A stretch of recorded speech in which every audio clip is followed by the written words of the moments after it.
নমস্কাৰ দি আসাম টাইমলৈ স্বাগতম জনাই দিব বিচাৰিছো ৰাজ্যৰ বিভিন্ন প্ৰান্তৰ পৰা বুটলি অনা কেইবাটাও গুৰুত্বপূৰ্ণ খবৰ। প্ৰথমেই চাওঁ আহক কি আছে আজিৰ হেডলাইনত। অসমলৈ আহি মোৰ বিৰুদ্ধে এটা গোচৰ দেখুৱাই দিয়ক, এই বুলি চেলেঞ্জ কৰিছে অৰবিন্দ কেজৰিৱালক অসমৰ মুখ্যমন্ত্ৰী হিমন্ত বিশ্ব শৰ্মাই। কেজৰিৱালক 25,000 টকাৰ জৰিমনা গুজৰাট উচ্চ ন্যায়ালয়ৰ জানিব বিচাৰিছিল প্ৰধানমন্ত্ৰী নৰেন্দ্ৰ মোদীৰ এটা বিশেষ কথা। গুৱাহাটী অহাৰ পূৰ্বে অৰবিন্দ কেজৰিৱালক চেলেঞ্জ কৰিলে মুখ্যমন্ত্ৰী ডক্টৰ হিমন্ত বিশ্ব শৰ্মাই। এবাৰ গৃহ ৰাজ্য গুজৰাটত মোদী হাটাও দেশ বাচাও পোষ্টাৰ ইতিমধ্যে গ্ৰেপ্তাৰ কৰা হৈছে 8জন ব্যক্তিক। VIP নহয়, এতিয়া VVIP হ'ল কৰিশ্মা নাথ। এইদৰে নিৰাপত্তা দি কৰিশ্মা নাথক নিব লাগে নাম গাবলৈ। কৰিশ্মা নাথৰ নাম চাবলৈ জনসমুদ্ৰত যুৱকৰ সুৰক্ষা বেষ্টনীৰ মাজেৰে প্ৰৱেশ কৰিলে অনুষ্ঠানত। আৰু আজিৰ প্ৰথমটো গুৰুত্বপূৰ্ণ খবৰ হ'ল কেজৰিৱালৰ গুৱাহাটী ভ্ৰমণৰ দুদিন পূৰ্বে মুখ্যমন্ত্ৰী ডক্টৰ হিমন্ত বিশ্ব শৰ্মাৰ অপেন চেলেঞ্জ। হিমন্ত বিশ্ব শৰ্মাই ক'লে যে কেজৰিৱালৰ সাহস আছে যদি তেওঁ 2 এপ্ৰিলৰ গুৱাহাটীৰ সভাত মোৰ বিৰুদ্ধে দুৰ্নীতিৰ অভিযোগ আনক, পিছদিনাই মই গোচৰ দিম। সিমানতে শান্ত নাথাকি মুখ্যমন্ত্ৰীয়ে সাংবাদিকক প্ৰশ্ন কৰিলে যে মোৰ বিৰুদ্ধে দুৰ্নীতিৰ কিবা গোচৰ আজিলৈ দেখিছে নেকি? দিল্লীৰ মন্ত্ৰী মনীষ সিসোদিয়াৰ কি হ'ল সেয়াও আপোনালোকে দেখিলে বুলি কয় মন্ত্ৰী হিমন্ত বিশ্ব শৰ্মাই। মুখ্যমন্ত্ৰীয়ে কয় যে ভাৰতত মোৰ বিৰুদ্ধে কিবা গোচৰ আছে নেকি? কেজৰিৱালে বিধানসভাৰ ভিতৰত কথা কয়, তেওঁক অসমলৈ আহিব দিয়ক আৰু কওক যে মোৰ বিৰুদ্ধে কিবা গোচৰ আছে। অৰবিন্দ কেজৰিৱালক অসমলৈ আহিবলৈ দিয়ক আৰু মোৰ বিৰুদ্ধে এটা শব্দ ক'বলৈ দিয়ক যে মই দুৰ্নীতিগ্ৰস্ত, পিছদিনাই মই মানহানি গোচৰ তৰিম, যিটো মই মনীষ সিসোদিয়াৰ বিৰুদ্ধে কৰিছিলোঁ। কোনোবাই মানুহক বিপথে পৰিচালিত কৰিছে যে মোৰ বিৰুদ্ধে গোচৰ আছে। একাংশ কংগ্ৰেছীয়ে দিয়া গোচৰৰ বাদে সমগ্ৰ ভাৰতত মোৰ বিৰুদ্ধে কোনো গোচৰ নাই। উল্লেখ্য যে কিছুদিন পূৰ্বে শিক্ষা আৰু স্বাস্থ্য খণ্ডৰ উন্নয়নক লৈ দুগৰাকী মুখ্যমন্ত্ৰীৰ মাজত ছ'চিয়েল মিডিয়াত হৈছিল সংঘাত। ইয়াৰ উপৰি বৰ্তমান সময়ৰ দেশৰ ৰাজনৈতিক পৰিৱেশত 2 এপ্ৰিলৰ কেজৰিৱালৰ গুৱাহাটী ভ্ৰমণে বিশেষ তাৎপৰ্য বহন কৰিব। পৰৱৰ্তী খবৰটো হ'ল দিল্লীৰ মুখ্যমন্ত্ৰী অৰবিন্দ কেজৰিৱালক বিহা হৈছে 20,000 টকাৰ জৰিমনা।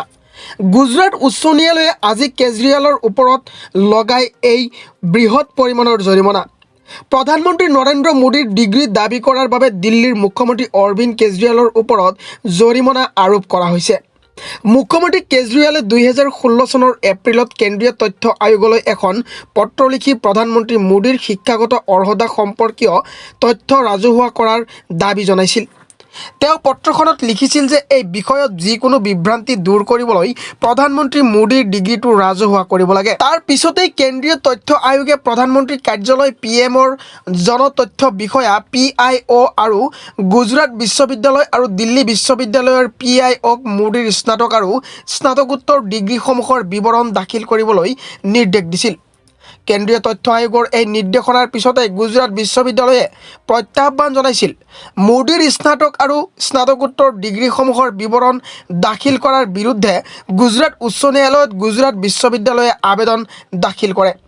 গুজৰাট উচ্চ ন্যায়ালয়ৰ একক ন্যায়াধীশ বিচাৰপীঠৰ ন্যায়াধীশ বীৰেন বৈষ্ণৱে আজি কেন্দ্ৰীয় তথ্য আয়োগৰ CIC 2016 চনৰ আদেশ বাতিল কৰে আৰু কোনো তথ্য CICক দাখিল কৰাৰ প্ৰয়োজন নাই বুলি PMৰ জনতথ্য বিষয়া আৰু গুজৰাট বিশ্ববিদ্যালয় আৰু দিল্লী বিশ্ববিদ্যালয়ৰ PIOক নিৰ্দেশ দিয়ে।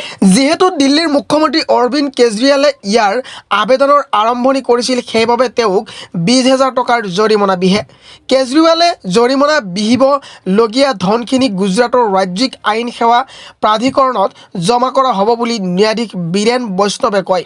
গুজৰাট উচ্চ ন্যায়ালয়ৰ নিৰ্দেশৰ পিছত ইয়াৰ ওপৰত প্ৰতিক্ৰিয়া ব্যক্ত কৰি টুইট কৰি লিখিছে যে দেশখনে তেওঁলোকৰ প্ৰধানমন্ত্ৰীয়ে কিমান অধ্যয়ন কৰিছে সেয়া জানিবলৈ অধিকাৰ নাই নেকি?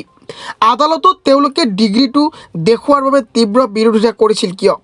আৰু যিসকলে তেওঁলোকৰ ডিগ্ৰী চাবলৈ দাবী কৰে তেওঁলোকক জৰিমনা বিহা হ'ব নেকি?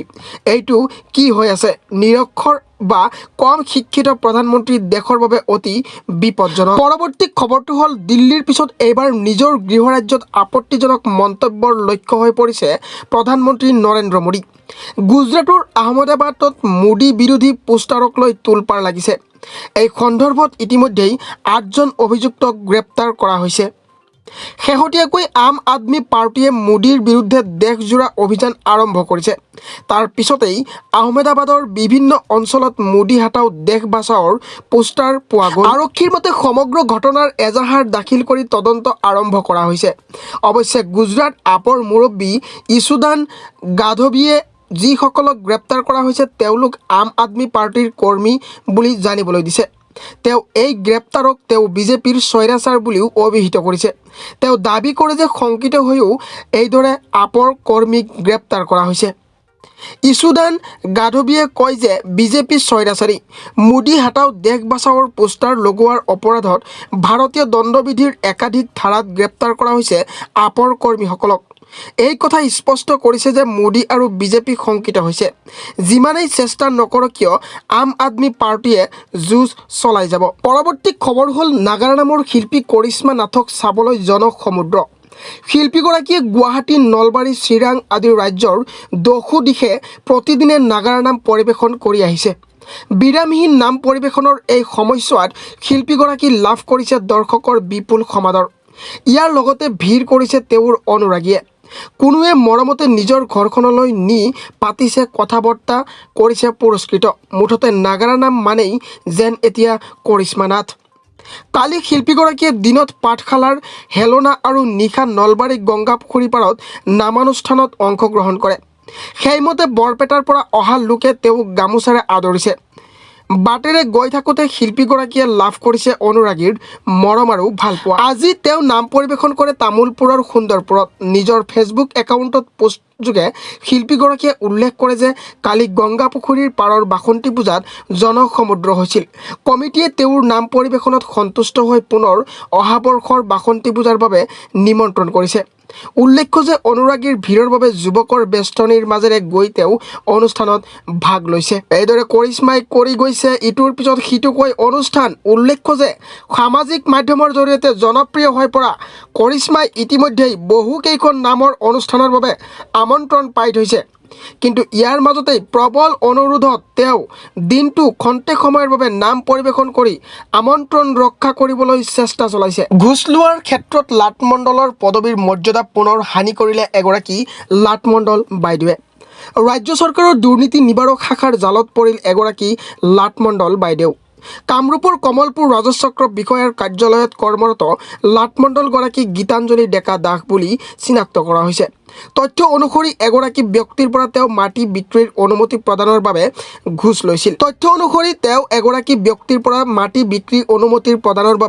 উৎকোচ বিচাৰিছিল আৰু ব্যক্তিগৰাকীয়ে দুৰ্নীতি নিবাৰক শাখাৰ সৈতে যোগাযোগ কৰে।